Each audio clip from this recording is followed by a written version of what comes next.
എന്ന അർത്ഥത്തിലാണ് ആ പറയുന്നത്. അപ്പോൾ അവിടെ ദേവതയുണ്ട്, രക്ഷിക്കപ്പെടുന്ന ആളുമുണ്ട്, മന്ത്രം ജപിക്കുന്ന ആൾ. അപ്പോൾ അവിടെ ദ്വൈതമായിട്ടാണ് പ്രവർത്തിക്കുക. ദ്വൈതമായിട്ട് നമ്മൾ എപ്പോഴും മന്ത്രം ജപിച്ചാൽ രക്ഷിക്കും ദേവത എന്ന സങ്കല്പത്തിലാണ് ജപിക്കുന്നതെങ്കിൽ ദേവത നമ്മളിൽ ദ്വൈതമായിട്ട്, അതായത് രണ്ടായിട്ടായിരിക്കും എക്കാലത്തും നിൽക്കുക. ഇപ്പോൾ ചില മന്ത്രങ്ങൾക്ക്, മന്ത്രം എന്ന് പറഞ്ഞാൽ ശരിക്ക് ശബ്ദ സമാനമാണ്. ഇംഗ്ലീഷിൽ പറഞ്ഞാൽ സൗണ്ട് ഇക്വലൻ്റ് എന്ന് പറയാം.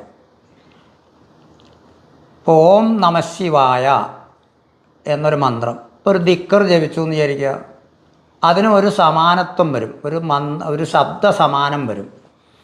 ആ ശബ്ദ സമാനമാണ്